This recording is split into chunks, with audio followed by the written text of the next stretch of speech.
Hey, ladies and gentlemen, welcome back to the channel. As always, it is Nick here, back with your daily crypto news and analysis. And today we are going to be talking about Ripple and XRP, as well as the vast majority of crypto and finance.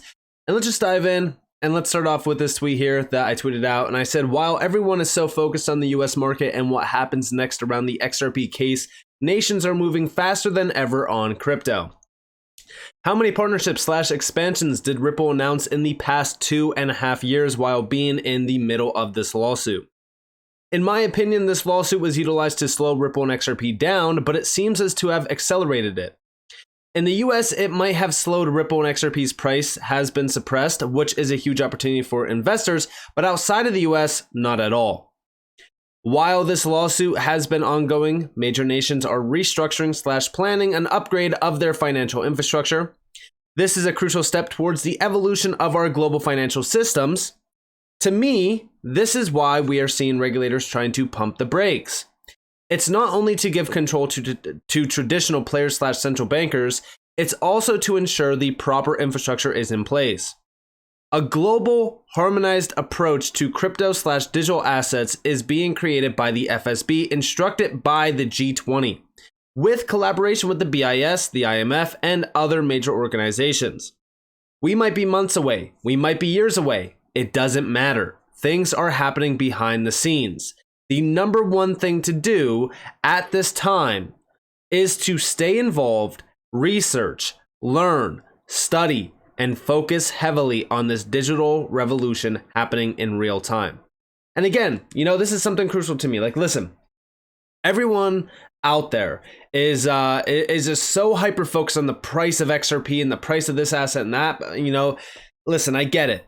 We want to make money. We want to retire young. We want to get, everything that we want. But I want you guys to understand, right? That right now, as prices do start to slightly increase, or like they just go sideways, or the market gets boring, that is the best damn time to be a part of this market. It's also the best damn time to be accumulating some of these assets like XRP for the long road ahead. I don't care how long it takes. I know where XRP will go. I know what I hold. The best thing that you could do during this time as well, when you have free time, I know a lot of people are very busy, is learn other skills. Learn web design, learn development, learn skills that you can then sell and offer as, a side hustle. Make as much money as you possibly can and stuff it away into utility assets or into other assets, or, even just prospering assets like real estate, for an example. That way you create passive income while waiting for the big bang around this market. Because again, it could be months away, it could be years away. But does that really matter?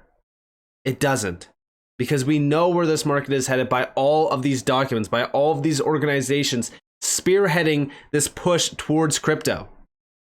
Now also, like I said, yes, Ripple has been making moves, and I'm talking about big moves.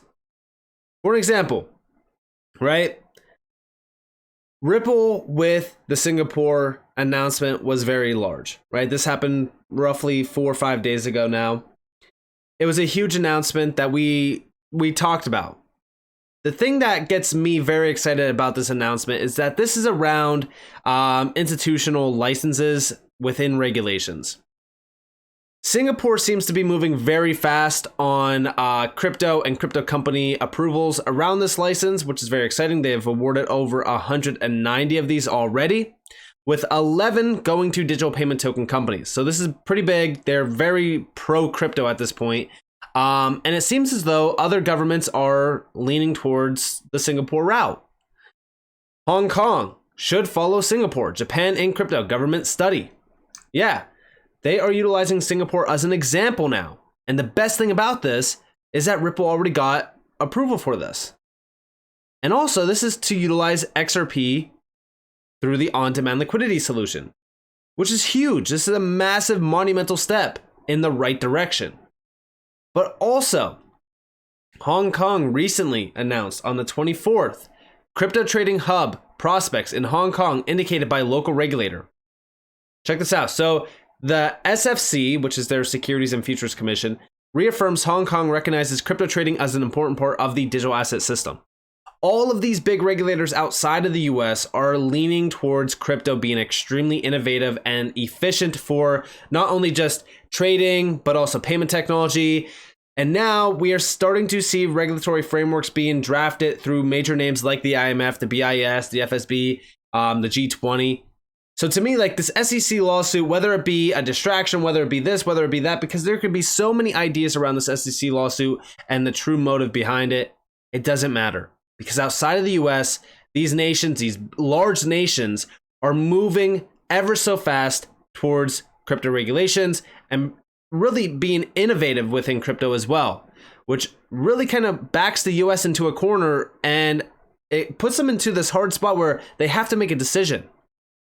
And that decision could either come from Congress, or it could come from that global harmonized approach through the IMF, the BIS, and the FSB with the G20, which is still underway. And I've been reporting on that and focused on it for a very long time because that is a big step.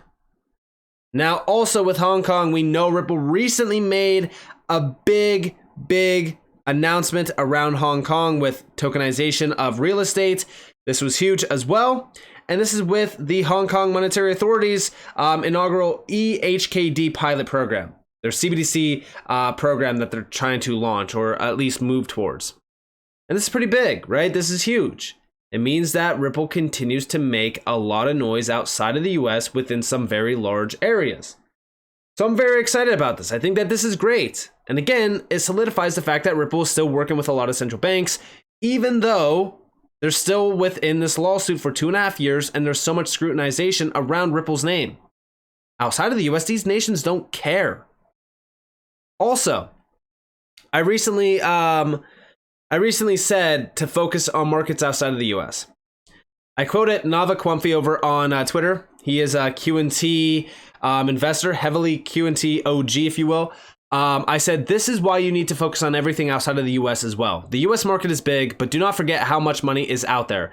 I've been putting a spotlight on the UK for a while because they want to be a crypto hub. They have also been pushing forward on regulatory frameworks, how to incorporate crypto into their financial system, and so much more.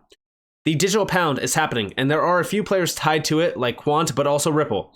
The future is digital, and money will be moving, transacting, and being settled on DLT rails. I stack utility for the long-term path ahead, focus on what's happening outside of the US, and it will open your eyes. XRP, QNT, HBAR, XLM, and so many others, so many other great projects are going to revolutionize many industries and sectors. I meant to say revolutionize, but I actually said revolution, sorry.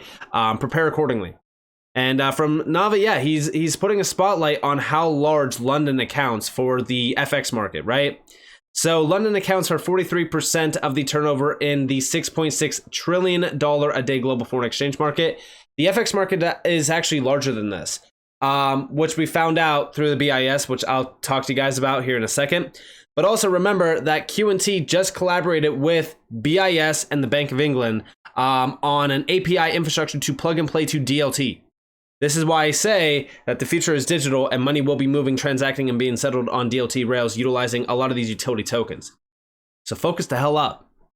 And remember that Ripple does have a lot of exposure to the UK and even in Europe through a lot of their partnerships, but also going all the way back to 2021, which I did talk to you guys a little bit about. There's been a lot of collaboration within the Bank of England with Ripple for so long, going all the way back to 2021 and even prior to that. And the big thing is that like they've seen a lot of what we've been talking about with like even the Interledger protocol and a lot of things. They've seen the success stories behind this by proving it through a lot of pilot programs with Ripple.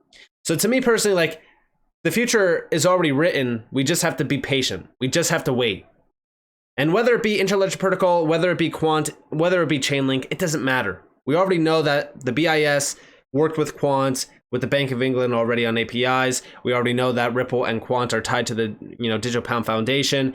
These are two assets that I think are going to be very crucial for the long-term journey ahead. But also, recently I talked to you about how large the Monetary Authority of Singapore, if you will, Singapore is around the FX market. They're in third. They're the third largest FX center in the world, right? This is a big market.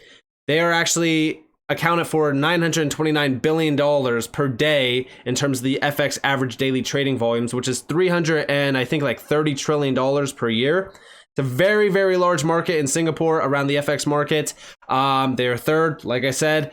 It's a big game changer, right? And Ripple being tied to them is huge. And also remember, right, that as we look at that, and we go over here to the BIS report, this was from April of 2022. It got posted in October of 2022, right at the end of last year. This is from the BIS, and they do talk about the FX market. $7.5 trillion per day. It used to be $6.6 trillion 3 years ago, but now it is $7.5 trillion. This continues to rise, and this is $7.5 trillion per day. Now, if we scroll down to the bottom here, trading at sales desk in 5 jurisdictions, the United Kingdom, the US, Hong Kong, Singapore, and Japan amounted to 78% of all FX trading. So think about that. The United Kingdom, which Ripple is making a big, big name in. Hong Kong, another big area that Ripple just recently expanded into. Singapore, another big area. And Japan, which we know through SBI, Ripple is a big name in Japan. That is 4 out of all of these big sales desks in 5 jurisdictions that Ripple has major exposure to. And the US, we know that they are fighting on the forefront within the US, and we already know that there's a lot of speculation around if the US is going to utilize Ripple technology or not. It would be in their best interest to. Bank of America wants to go live with on-demand liquidity once this case is done. We don't know if that's gonna, happen or not. But 4 out of 5 of these 5 jurisdictions, the largest ones out there around FX trading, Ripple's already a part of. So 78% of the $7.5 trillion per day market, Ripple has massive exposure to 4 of them. That's a big game changer. And again, this is why I focus on the behind the scenes data. I don't care about just hyper focused on the SEC lawsuit, what's happened with the SEC lawsuit. We're still waiting for the judge to make her ruling. Who knows how long that can take, right? But that's why I focus on this. And also, remember, Johnny Deaton just recently said on Twitter, I have zero doubt that many more XRP holders first became aware and learned about Ripple and Brad Garlinghouse because of the SEC and the lawsuit than any before. There are more than 4 million XRP addresses. There are people in this world who own XRP today and still don't know about Ripple. I was talking to a lawyer who said, but John, some of these, affidavits are from people who bought XRP in January or February of 2021 after the lawsuit. Do you really think that this is believable? My response was, look at the addresses. Japan, Mexico, Netherlands, Australia. Not everyone gives So he's saying not everyone gives a shit or even pays attention to what is going on with the SEC in the US. And yeah, this is my response too. Like, nobody really cares outside of the US what's happening with the SEC in the US. If you actually look at some of these areas, the US and the SEC are being laughed at because they are moving faster and faster than ever before on crypto innovation. And to me personally, this is very bullish. If you are an XRP holder, you need to know how bullish this actually is, because guess what? This is going to be very exciting once this case is completely gone and out of the picture and XRP is finally unleashed. Imagine what will happen after the fact. And it's funny? Stuart Alderati also kind of had the same idea around this. He said, we've actually been benefited by the SEC suing us when they did. We're at the end of our journey and others are at the beginning of their litigation journey with the SEC. And I did include this video in, a prior video, but I just want to play it one last time so that you guys just understand, where we currently are at. As I said, in December of 2020, when we were sued a couple of days before Christmas, so a really nice, personal touch from the SEC, we said from day one that we were going to defend this case, not only on our own behalf, but we were going to defend this case on behalf of the entire crypto industry in the United States. I'm not sure everyone believed us in December of 2020, and some were outspoken and said they didn't believe us in December of 2020. As I said, in sitting here in June of 2023, everyone believes us. Everyone understands how important this fight is. And in many ways, Ripple, in a perverse way, we've actually been benefited by the SEC suing us when they did, because we're at the end of our journey and others are at the beginning of their litigation journey with the SEC. But I think if you look at the defenses and the narrative around what some of the actors who are now on the wrong side of the V with the SEC, they are reading from the Ripple playbook, and that is perfectly fine with us. And again, you know, this is something that I've been focused on, right? It is the damages that the SEC case did. But imagine the doors that the SEC case actually opened for Ripple to be the first one out. You know, if we get past this lawsuit in a positive way, whether it be years from now, I don't care, right? When we're out of those doors, that's it. The sun will be shining. Those XRP holders that, you know, I've been waiting and being patient for so long, you will be, you know, the rewards will be there. You will be rewarded. Patience is a virtue in this game, right? You either have it or you don't. But with everything that has been coming out, with all of the information that's tied here to Ripple, it makes me so damn bullish. So with that being said, I hope that you guys enjoyed this video. If you guys did, definitely leave a like, subscribe, turn notifications on. If you guys want more free content, you guys are more than welcome to follow me on Twitter and join the free Discord down in the description below. As always, hope that you all have a beautiful day or a beautiful night wherever you guys are on this beautiful world. It's been Nick. Peace out, guys.